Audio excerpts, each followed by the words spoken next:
right, welcome back, everyone. Today, we're diving deep into something pretty fascinating, I think. India's journey in the space race. That's exciting. Yeah, it is.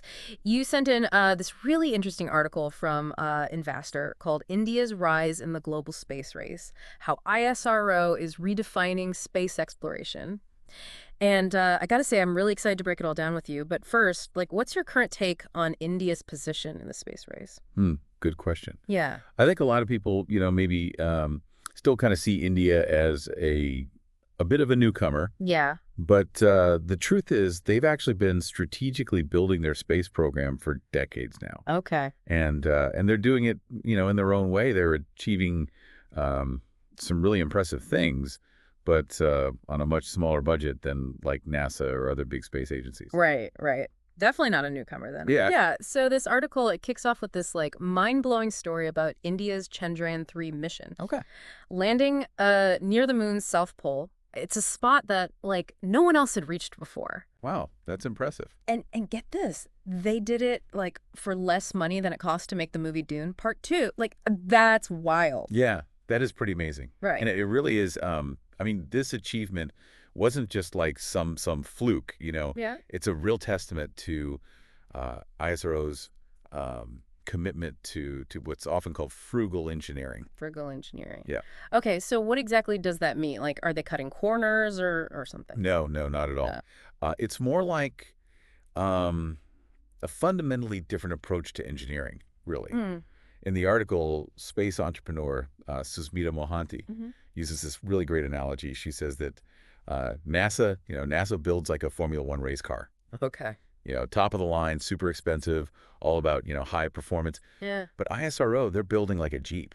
A Jeep? A Jeep, yeah. Okay. So it's more about building something that's tough, right? Adaptable, able to get the job done, without needing a massive budget. Right.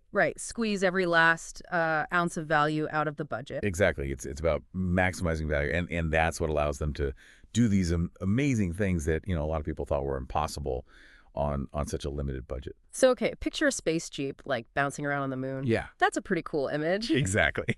But this approach, it must have pretty deep roots, right? When did India first, really start thinking about space exploration? Well, ISRO was actually founded back in 1969, the same year the U.S. landed on the moon. Wow. Okay. But even then, India's vision for space was different. Okay. While the rest of the world was, kind of caught up in the spectacle of the space race, they were focused on something else. What kind of different? Using space technology to meet the real practical needs of their people. So while Neil Armstrong was taking that one small step, giant leap, India was thinking about satellites, helping farmers and things.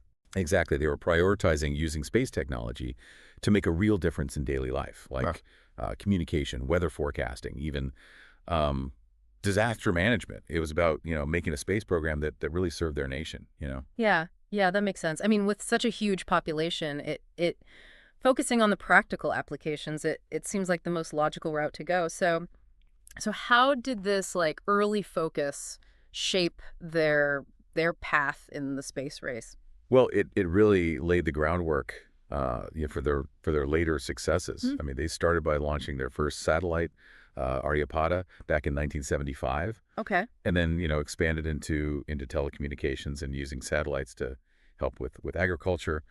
But it was really in the late 1990s and early 2000s that things started to shift. What prompted that shift? What happened then? Well, during that time, China's space ambitions, they were really starting to take off. Okay. And it seems like this kind of pushed ISRO to aim a little higher. They started setting their sights on more ambitious missions, like the Chandrayaan-1 lunar probe in 2008. Okay. That mission was really a turning point. Yeah. It showcased India's growing capabilities on the world stage. So China's rise kind of pushed India to be more ambitious. Well, it's hard to say for certain, but the timing's definitely interesting. Yeah. And some people might wonder if this whole focus on cost effectiveness, if it means that they're sacrificing scientific advancement. Yeah, good point. But ISRO, they've consistently delivered really high-quality science, Okay. proving that you don't need, an unlimited budget to make significant contributions. Right. So it's like they're proving that innovation can thrive even when you've got budget constraints. Yeah, exactly. Speaking of which, the article also mentioned the Mars Orbiter mission, MOM, Right. Yeah. and they completed that in just 14 months, which seems incredibly fast compared to like the typical 6 to 7 years for similar missions. It is really fast. Yeah. And that speed, it speaks to this kind of startup mentality at ISRO. Okay. They can adapt and innovate quickly. Mm. And their streamlined decision making, it really allows for efficient execution. Okay. So it's this agility that lets them like punch above their weight, so to speak. Exactly. They're achieving, similar successes with a fraction of the budget of those bigger agencies. That's a huge takeaway. I mean, they're not just building cost-effective technology, Right. but they've developed an entire like organizational structure, like built for speed and efficiency. Absolutely. And this approach, it clearly goes beyond just, prestige, right? Like the article really emphasizes how India sees space exploration as this tool for development. Yeah, it's not just about, planting a flag on the moon or on Mars. Yeah. It's about using space technology to solve real-world problems back home, Yeah. improving lives, driving progress. So it's about using space to benefit society back on Earth. Exactly. For example, they're using satellite imagery to help farmers apply for drought insurance. Oh, wow.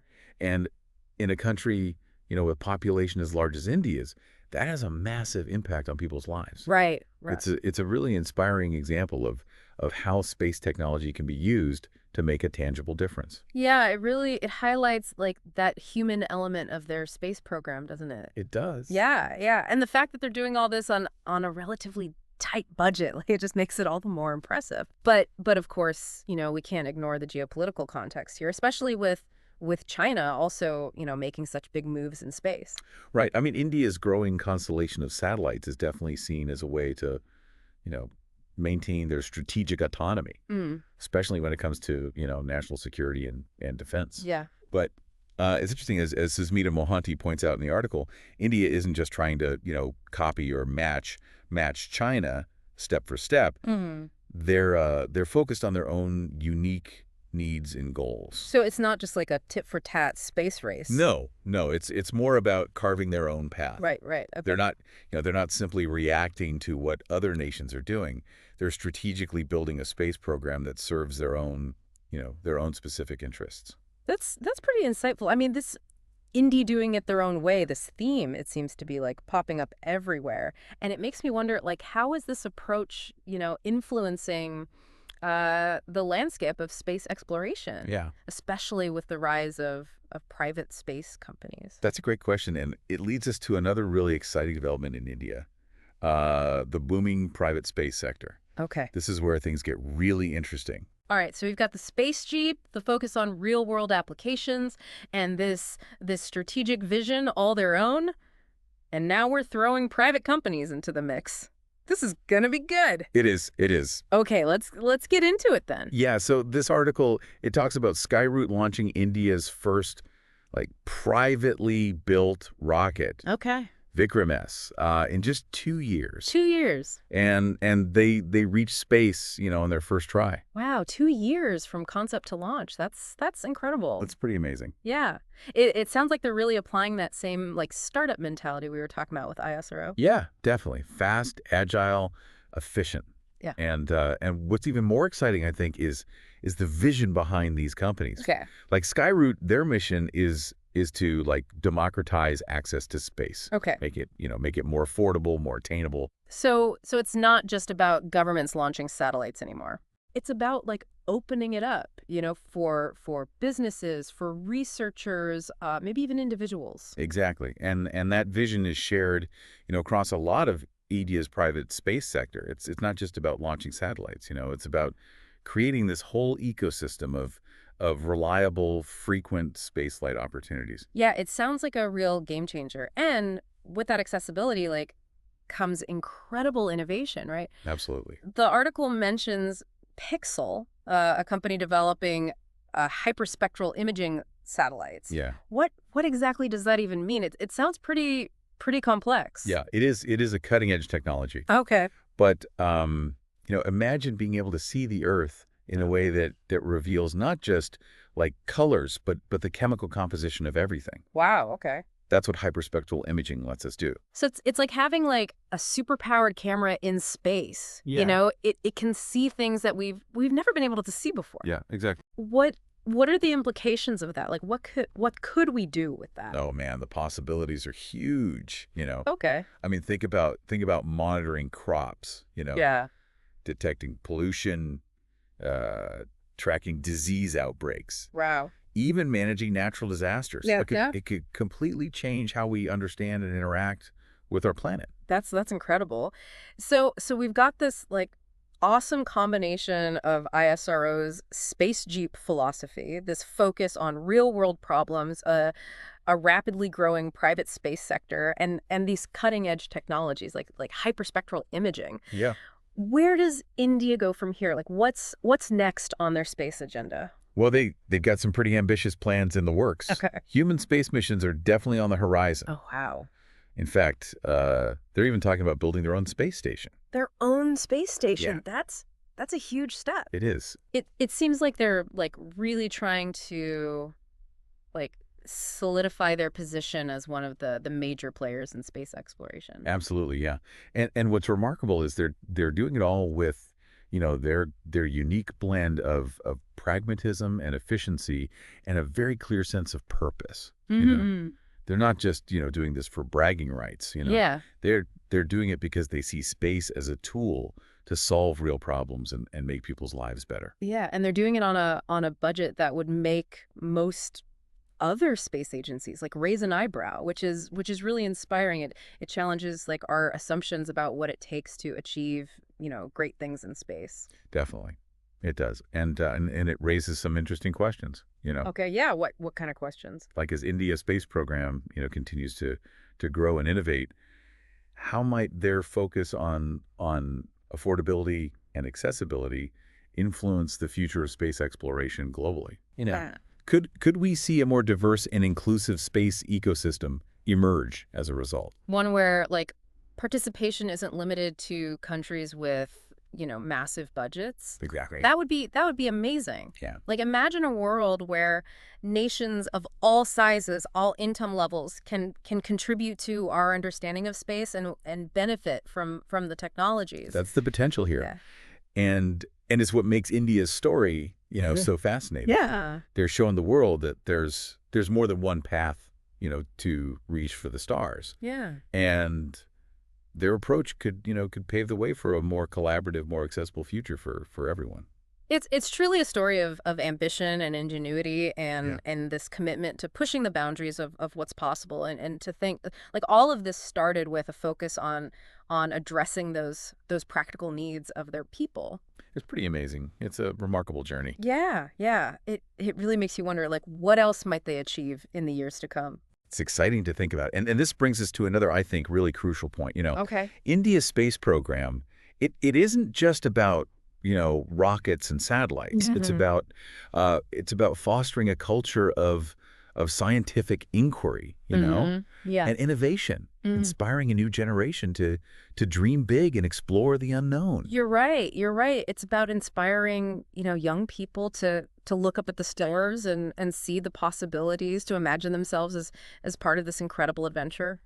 Yeah, and that's something that transcends borders and budgets. Yeah. That's the power of India's story. It's a testament to human potential and the boundless possibilities that come with pursuing knowledge and pushing the limits of what we know. So we've journeyed from those early days of ISRO, their focus on practical applications to lunar landings, a burgeoning private space sector, and Yeah. this future, filled with ambitious goals like human space flights, their own space station. It's amazing. And along the way, we've seen how India's like unique approach, their Yeah. commitment to that frugal engineering, Yeah. their focus on serving the needs of their people and their ability to innovate and execute with speed and efficiency. Yeah. It's allowed them to achieve, some incredible things, often like exceeding expectations and really challenging the conventional wisdom. Absolutely. Their story is a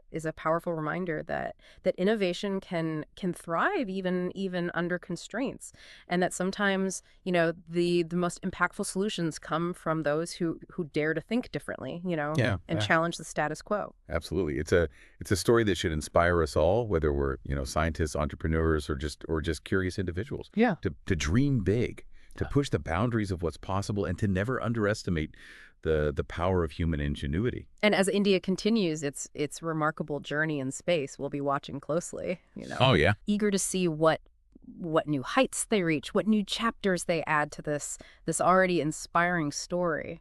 And who knows, maybe one day we'll be doing a deep dive into the incredible achievements of a truly global space program, Mhm. one where India's innovative spirit has helped to pave the way for a future where the stars belong to everyone. That's a beautiful thought. It is. A future where space exploration is a collaborative endeavor driven by shared curiosity and a desire to unlock the mysteries of the It universe. would be amazing. Yeah, it would. And until that day arrives, it's up to each of us to keep looking up, to keep exploring and keep asking those questions. Absolutely. Because the universe is full of wonders just waiting to be discovered, and who knows, maybe some of those discoveries will come from the most unexpected places, driven by, the most ingenious minds, proving that the spirit of exploration knows no bounds. Couldn't agree more. Yeah. So as you continue to follow India's progress in space, keep that in mind.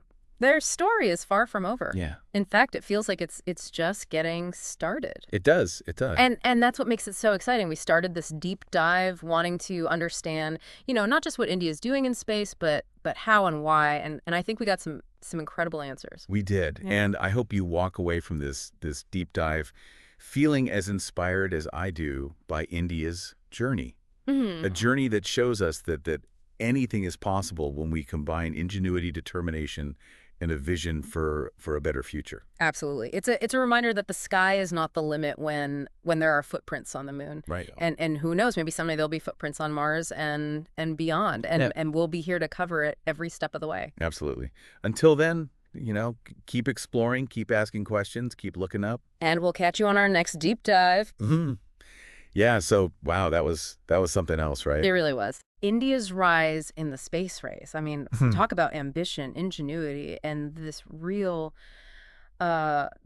commitment to using space tech to make a difference. Like back here on Earth. Yeah, they're not just up there, playing around. They're trying to make things better for people. Exactly. Yeah. It really makes you think differently about, who can be a major player in space. Like it's not just about who's got the biggest budget anymore. No, not at all. It's about having the vision, the smarts, and the drive to get things done. And India's proving that they've got all of that in spades. Honestly, I'm walking away from this feeling super inspired. Like, it shows you don't need unlimited resources to do amazing things in space. It's true. I mean, it comes down to having a clear vision, that willingness to innovate, and a commitment to actually using technology to tackle those challenges we all face. Yeah, and those are lessons that go way beyond space exploration. We started out wanting to understand not just, what India is doing out there in space, but how and why. And I think we got some really great answers, wouldn't you say? You did. They've built a space program that's like truly their own, reflecting their values, their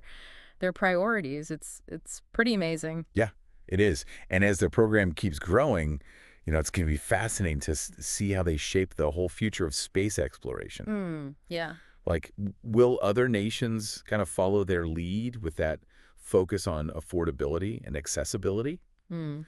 Could we even see like a more collaborative, a more inclusive space ecosystem, kind of emerge? Yeah, one where it's not just about, the big powerful countries calling all the shots. Exactly. One where everyone has a seat at the table, so to speak. That would be incredible. Like imagine a world where all countries, big or small, rich or not so rich, they can all contribute to, understanding space and benefit from the technology. Right. That's the potential, right? That's what's so exciting about India's story. They're showing everyone, there's more than one way to reach for those stars. It's not just one path, one way of doing things. And sometimes, like, the best solutions, they come from thinking outside the box, For sure. challenging the old ways of doing things. It's a powerful message, no matter what you do. It really is. It's like sometimes those limitations, those constraints, they can actually spark some amazing innovation. So what's, like, the one big takeaway you hope our listeners are walking away with today? That's a good question. Um, I think it's this. India's story in space, it's not finished. It's still being written. And we all get to watch it unfold. Yeah, front row seats. Exactly. Yeah. So I'd encourage everyone listening, stay curious, keep following India's progress.